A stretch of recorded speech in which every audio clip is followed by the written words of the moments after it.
नमस्कार। हमारी मौजूदगी बिहार के मुज़फ़्फ़रपुर में है। मुज़फ़्फ़रपुर में आए हैं मित्रों, यहाँ बगल में जो शख्स जो बैठे हुए हैं, ये किन्हीं परिचय के मोहताज नहीं है।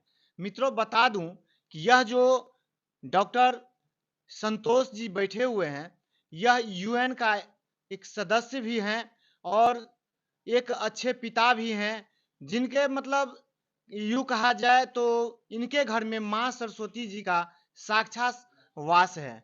और यही पिता एक 56 कंपनी के जो सीईओ है, उनका जो नाम है, क्या नाम है? सूर्यांश।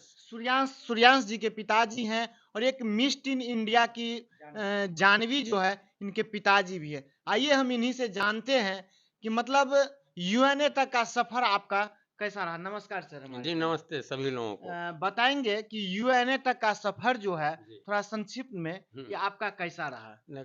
काफ़ी प्रेरणादायी रहा, क्योंकि एक छोटे जगह से, एक छोटे से गाँव अम्मा से उठ के और अमेरिका के यूएनओ तक पहुँचना वाक़ई एक बड़ी बात है। यह समझा जाए भगवान का आशीर्वाद, आप लोगों का दुआ और पूर्वजों का संस्कार से ही यह संभव हो पाया। नहीं तो कहाँ, लोग तो समझता है कि गाँव से बाज़ार पहुँच गए, अपने जिला मुख्यालय वहीं तक बहुत है। लेकिन देश मुख्यालय भी नहीं, पूरे दुनिया का जो असेंबली है, संयुक्त राष्ट्र महासभा, यूएन हेडक्वार्टर न्यूयॉर्क में, वहाँ तक अपनी पहुँच बनाना सही में यह काफ़ी प्रेरणा दे रहा है। तो एक चीज़ बताएँगे कि यूएनए तक का जो सफ़र तो आपने शॉर्ट में जी, हमारे दर्शक को, हमको भी आप समझा जी, दिए। तो फिर आपका जो मतलब सूर्यांश जी जो है 56 कंपनी के सीईओ जो हैं, जी, इनका आप शुरू से कैसे गाइड किए कि इतनी कम उम्र में, जी, जिस उम्र में बच्चे सही से मतलब कुछ बोलना भी नहीं, मैट्रिक भी नहीं किए हैं, मतलब बहुत कुछ सीख नहीं पाते हैं। जी, जी। उस उम्र में कैसे 56 कंपनी का सीईओ कैसे? जी, सूर्यांश और बेटी जाह्नवी, दोनों को एक अलग माहौल दिया गया। माने अलग माहौल क्या, अन्य अभिभावक भी समझें। जो अपने यहाँ कहा जाता है कि देखते होइएगा कि जब तक इंटर बीए तक लोग सिर्फ पढ़ने के लिए लोग डाँटता रहता है। पहले के लिए यह बात ठीक था कि जब कोई सोशल मीडिया नहीं था, न मोबाइल्स थे, न गूगल थे, तो उस समय हम लोगों के समय में क्या था? सिर्फ किताब कॉपी रहता था, जो उसके लिए पिताजी डाँटते थे या समझाते थे कि पढ़ो। आज जब हमारे पास सभी सुविधाएँ उपलब्ध हैं, एक-एक कोई बच्चा नहीं है जिसके हाथ में मोबाइल जाता नहीं होगा। तो मोबाइल पर दूसरा चीज़, वो लोग कभी गेम देख रहे हैं, कोई वीडियो देख रहे हैं, कोई फूहड़ वीडियो देख रहे हैं, तो नहीं। गार्जियन को यह चाहिए कि पढ़ाई के साथ अपने बच्चों में जो छिपा हुआ स्किल है, उसको पहचानिए। क्या या यह सोशल वर्क फील्ड में जा सकता है, या एंटरप्रेन्योर बन सकता है, या हमारी बच्ची है तो सिलाई-कटाई में आगे जा सकती है, खेल-कूद में आगे जा सकती है। वह समझ के उस पर भी समय व्यतीत कराइए। अगर पूरी नहीं, आधा नहीं दे सकते हैं, तो कम से कम 25% प्रतिदिन, जैसे रूटीन वर्क से पूछते हैं कि आज ये पढ़ा कि नहीं, उसी प्रकार से पूछिए कि यार तुमको तो अच्छा पेंटिंग बनाने आता है, कागज पर आज बना के ये दिखाओ, कल ये दिखाओ। हो सकता है उसी लाइन में वो आगे बढ़ जाए। सिर्फ पढ़ाई का मतलब क्यों होता था? नौकरी के दृष्टिकोण से। अच्छा से पढ़ लेगा तो ग्रेजुएशन के बाद इसको कोई नौकरी मिल जाएगा तो जीवन यापन चलेगा। तो क्या जीवन यापन यापन ही चलाना हम लोगों का काम है? पेट तो किसी को आप सुने हैं कि कोई भूखे मर गया है? भूखे कोई मरता नहीं है। नहीं। तो आप तो नहीं हो नौकरी कीजिए तो खाना तो आपको मिलेगा ना। सब लोग को ज़मीन जथा है, या मज़दूर वर्ग ही हैं, कहीं से पेट सबका भर जाता क्या है। कहना चाहेंगे हमारे जो मतलब बिहार के जो हमारे जो कल्चर हैं जी, कि हर एक लगभग हर एक नहीं कहा जाए, कारण कि उसमें हुँ, आप कुछ जी, अलग भी हैं। लगभग मास जो होते हैं पिताजी, उनका जो लक्ष्य होता है कि हम अपने बच्चे को पढ़ावें और कोई अच्छा-सा जॉब हासिल करें। जी, उससे भिन्न अब जॉब है कहाँ? पहले यह जॉब की बात कहाँ से आई थी? सरकारी नौकरी लोग चाहता था कि दामाद के लिए भी और बेटा के लिए भी, इसलिए कि 60 साल तक इसको तो वो सरकार पैसा देगी ही, और रिटायर भी कर जाएगा तो इसको पेंशन मिलता रहेगा। आज देखिए, भारत से पूरी पेंशन व्यवस्था लगभग समाप्त हो गई है। एक मिलिट्री में, सेना में था, अभी तक चल रहा था, उसमें भी देखिए दूसरी अग्निवीर वगैरह वाली कुछ व्यवस्था हो गई। तो जब पेंशन है ही नहीं, तो आप सरकारी नौकरी को तो आप भूल ही जाइए, वो तो सेम नौकरी है। आप प्राइवेट करें या गवर्नमेंट जॉब करें।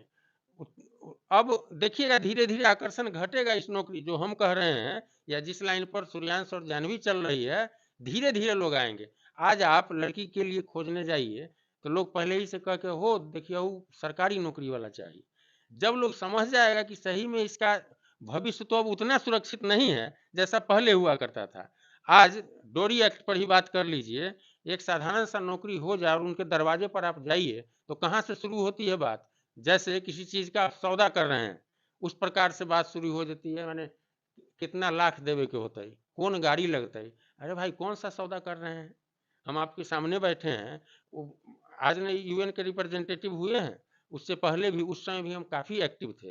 और अपनी शादी हम कैसे किए थे, 1 रुपया मैंने आप नहीं सुनेंगे कि हमने कहीं से लिया, और अचानक अचानक तैयार हुई और जाके पटना के एक मंदिर में हमने शादी किया।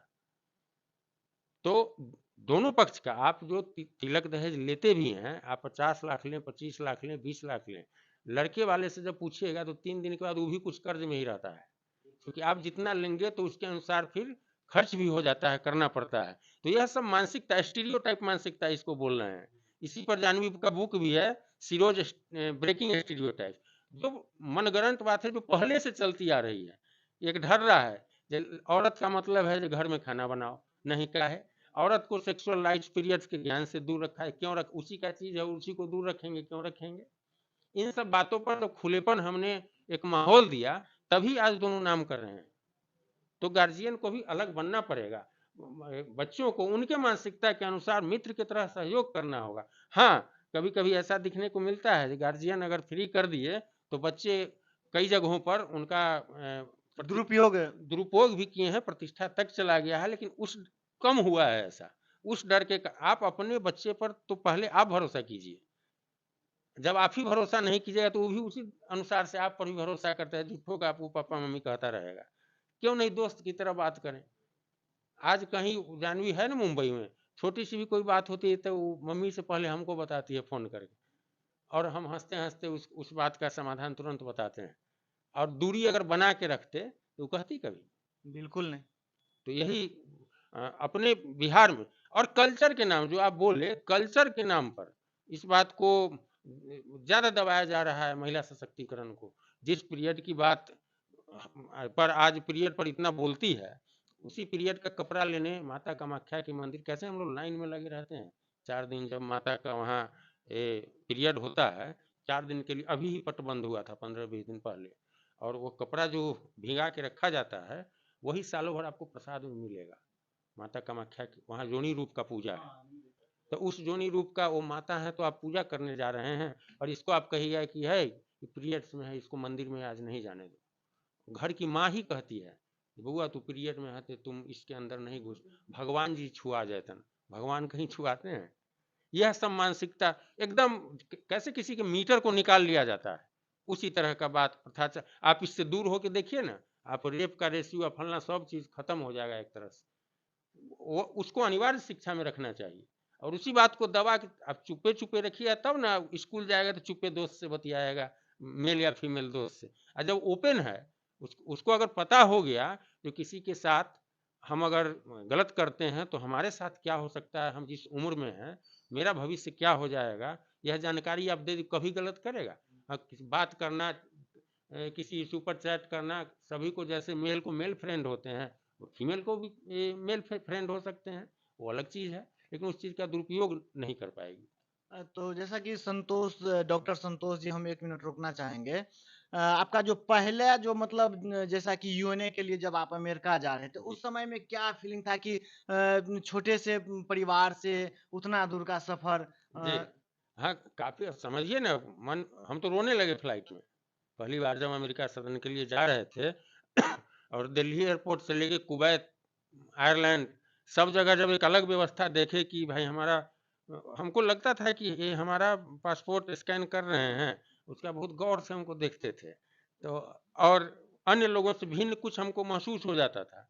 तो यह सब देख के हम रोने लगे कि बताइए हम लोग कैसे शौचालय हाथ में लोटा लेके और जाते थे, शौचालय की तक की व्यवस्था नहीं थी, कितने घरों में नहीं थी, हमको क्या नहीं था।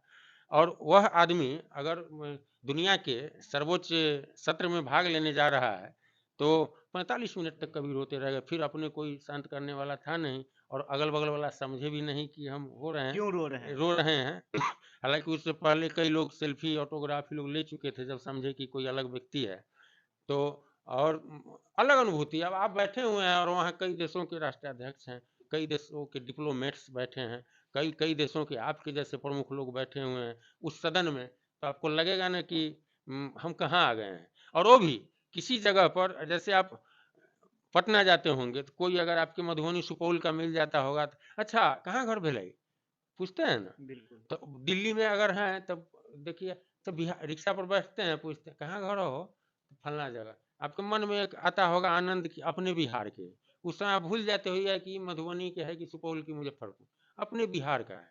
उसी प्रकार उस सदन में जहाँ पूरे 193 देश के लोग हैं, वहाँ अगर इंडिया का कोई मिल जाए। बहुत बहुत ऐसे हमारे साथी हैं जो बिहारी के नाम से जो है ना, कहीं जो जाते हैं तो मतलब शर्म के मारे नहीं बताते कि मैं बिहार से हूँ। नहीं, और, बिहारी होना और तो गर्व की बात है। गर्व की बात है, लेकिन बहुत ऐसे है कि शर्म से नहीं बताते रहते कि मैं बिहार से हूँ, और आप एक बिहार से पूरे विश्व में राज कर आप में अगर टैलेंट है तो आपको यह बताने और सुनने की जरूरत कहाँ है कि आप बिहारी हैं कि नहीं। आप खुद जब सक्षम है तो उस समय यह सब बात समाप्त हो जाता है। यह जो आप कहे, हम लोग अनुभव किए हैं दिल्ली वगैरह में, माने एक दूसरा आपको समझ रहा है कि बेवकूफ़ टाइप का कोई बिहार कहने से ही महसूस हो रहा है। जी जी। अरे यह बिहार बेवकूफ़ कैसे हो सकता है। विश्व में लोकतंत्र की जननी है यह बिहार, यही मुजफ्फरपुर। अब वैशाली जिला बट के हो गया है। वैशाली पहला गणतंत्र कहाँ हुआ था, वैशाली लिच्छवी गणराज्य से शुरू हुई थी। आप उस बिहार के हैं तो बिहार फिर पीछे कैसे है। बिहारी अगर कोई कहता है और आपको शर्म महसूस होता है तो आप अपने में खुद कमी समझिए। कोई बिहारी कहता है तो और गर्व से कहे कि हाँ हम बिहारी हैं। तो बाद बाकी मेरा यह छोटा सा प्रयास मुजफ्फरपुर से कैसा लगा, बहुत जल्द मिलते हैं डॉक्टर संतोष जी के पुत्र व पुत्री दोनों से। तब तक बने रहिए। जय हिंद, जय भारत।